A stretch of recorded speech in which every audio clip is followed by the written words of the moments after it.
میں دو شخصیتوں کا بہت خیال رکھنا، ایک وہ جس نے تمہاری جیت کے لیے سب کچھ ہار دیا یعنی تمہارا باپ، اور ایک وہ جس کی دعاؤں سے تم سب کچھ جیت گئے، تمہاری ماں۔ دنیا میں سب سے بڑی نعمت ہے ماں باپ۔ ماں اگر نہ ہو تو دل کو دلاسا دینے والا کوئی نہیں ہوتا، اور اگر باپ نہ ہو تو زندگی کی دوڑ میں اچھا مشورہ دینے والا کوئی نہیں ہوتا۔ اگر تم 70 سال تک خانہ کعبہ کا طواف کر کے اس کی نیکیاں ماں باپ کو ہدیہ کرتے رہو، تب بھی تم آنسوؤں کے اس قطرے کا بوجھ ہلکا نہیں کر سکتے جو تمہاری بدسلوکی کی وجہ سے تمہارے ماں باپ کی آنکھ سے گرا تھا۔ والدین کے رتبے۔ رسول صلی اللہ علیہ وسلم کے ارشادات مبارک ہیں، اچھے سلوک کی سب سے زیادہ حقدار تمہاری ماں ہے، رب کی رضا والد کی رضا میں ہے اور رب کی ناراضگی والد کی ناراضگی میں ہے۔ اچھا وقت ہمیشہ ان کا ہوتا ہے جو کبھی دوسروں کا برا نہیں سوچتے۔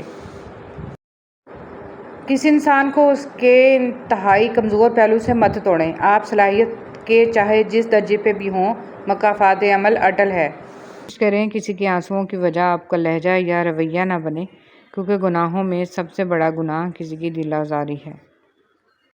میں نے مدد کرنے والوں کو محتاج نہیں دیکھا، راستہ دکھانے والوں کو بے نشان نہیں پایا، کسی دینے والے کو پھر لینے والا بنتے نہیں دیکھا، اور آسانیاں بانٹنے والوں کی مشکلوں کو مشکل نہیں دیکھا۔ رسول صلی اللہ علیہ وسلم نے فرمایا، کیا میں تمہیں وہ عمل نہ بتاؤں کہ جس کا درجہ نماز، روزے اور صدقہ سے بھی زیادہ ہے؟ لوگوں نے کہا کہ کیوں نہیں؟ آپ صلی اللہ علیہ وسلم نے فرمایا، آپس میں صلح کرنا اور آپس میں فساد پیدا کرنا تو نیکیوں کو تباہ کر دیتا ہے۔ رسول صلی اللہ علیہ وسلم نے فرمایا، جنت میں ایسے بالا خانے ہیں جن کا بیرونی حصہ اندر سے اور اندرونی حصہ باہر سے نظر آئے گا۔ یہ سن کر ایک اعرابی نے کھڑے ہو کر عرض کیا، اللہ کے رسول صلی اللہ علیہ وسلم، یہ کس کے لیے ہیں؟ آپ صلی اللہ علیہ وسلم نے فرمایا، جو اچھی بات کرے، کھانا کھلائے، خوب روزے رکھے اور اللہ کی رضا کے لیے رات میں نماز پڑھے جبکہ لوگ سوئے ہوئے ہوں۔ حضرت عمران بن حسین رضی اللہ تعالیٰ عنہ سے مروی ہے کہ اللہ کے رسول صلی اللہ علیہ وسلم نے فرمایا، اس امت میں بھی زمین میں 10 جانے، شکلوں کے بگڑ جانے اور پتھروں کے بارش والے عذاب نازل ہوں گے۔ مسلمانوں میں سے ایک شخص نے آپ صلی اللہ علیہ وسلم سے عرض کی، اے اللہ کے رسول، ایسے واقعات کب رونما ہوں گے؟ آپ صلی اللہ علیہ وسلم نے فرمایا، جب گانے والی عورتیں اور گانوں کا عام رواج ہو جائے گا اور کثرت سے شرابیں پی۔ ہمیشہ جوڑنے کی کوشش کیجیے، توڑنے کی نہیں۔ دنیا میں سوئی بن کر رہیے، کینچی بن کر نہیں، کیونکہ سوئی 2 کو 1 کر دیتی ہے اور کینچی 1 کو 2 کر دیتی ہے۔ بسم اللہ الرحمن الرحیم۔ جب آپ کی آنکھوں میں بہت سے آنسو جمع ہو جائیں، جب کسی سے کچھ کہنے کا حوصلہ نہ ہو، تو آپ کبھی پریشان نہ ہونا، بس اللہ کی طرف دیکھنا اور اسے ایک محبت بھری نظر کے کرم کی دعا کرنا۔ بے شک وہی تو ہے جو روتے کو ہنسا دیتا ہے، وہی تو ہے جو بگڑی بنا دیتا ہے، اور وہی تو ہے جو ڈوبی نیا پار لگا دیتا ہے۔ بس اس سے امید رکھنا، اس پہ یقین رکھنا۔ امام شافعی رحمۃ اللہ علیہ فرماتے ہیں، لوگوں کی باتیں پتھروں کی طرح ہوتی ہیں، ان کو پیٹھ پہ لاد لو گے تو یہ پیٹھ ٹوٹ جائے گی، ان کو اپنے قدموں تلے ایک برج بنا لو تو ان پر چڑھ کے بلند ہوتے جاؤ۔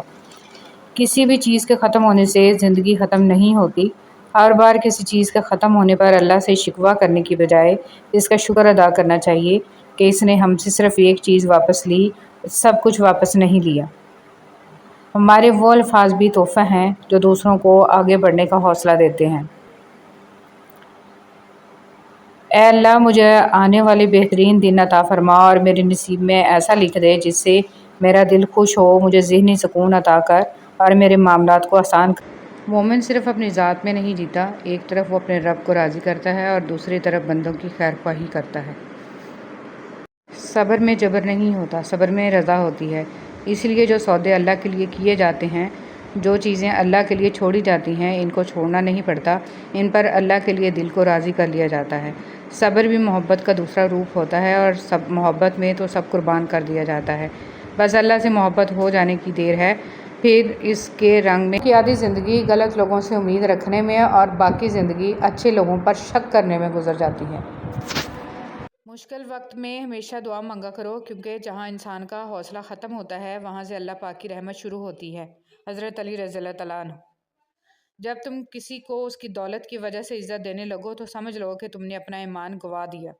جب بھی تم چاہو کہ تمہاری دعا عرش تک پہنچے اور مستجاب ہو جائے تو اپنے والدین کے لیے پہلے دعا مانگو۔ ماں باپ کو دیکھ کر مسکرا لیا کرو، ہر کسی کے نصیب میں حج اور عمرہ کی سعادت نصیب نہیں ہوتی۔ اللہ ہر کسی کے ماں باپ کو لمبی عمر عطا فرمائے، آمین۔ جب اللہ پاک نے پل میں کھوکھلی مسکراہٹوں کو پہچاننے والے ماں باپ سے نوازا ہو اور آپ کے چہرے کی مسکراہٹ سے ماں بابا کے چہرے پہ مسکراہٹ رہتی ہو تو اپنی اداسیوں کا گلا پل میں گھونٹ دینا چاہیے۔ ماں بابا کی لازوال محبت کے سامنے چہرے کی ایک مسکراہٹ کیا چیز ہے بھلا، اور اداسیوں کی تو اوقات ہی نہیں ہے کہ ایک مسکراہٹ اور اداسیاں غائب۔ ماں باپ سیڑھی نہیں ہوتے کہ جن پر چڑھ کر ہم بلند ہو جائیں اور پھر انہیں فراموش کر دیں۔ ماں باپ بچوں کی ڈھال ہوتے ہیں، ایک ایسا درخت جو بوڑھا ہو کر پھل نہ بھی دے لیکن سایہ ضرور دیتا ہے۔ کاش یہ بات اولاد کو وقت پر سمجھ آ جائے۔ ماں کی ضرورت ہمیشہ رہتی ہے، انسان چاہے جتنا مرضی بڑا ہو جائے۔ خوش نصیب عورت۔ دنیا کی سب سے خوش نصیب عورت وہ ہے جس کے پاس ایک مخلص مرد ہے۔ ہم اپنی ترجیحات کے مطابق فیصلہ کرتے ہیں کہ کس سے کتنا رابطہ رکھنا ہے۔ ہر وقت اور ہمیشہ کوئی مصروف نہیں ہوتا۔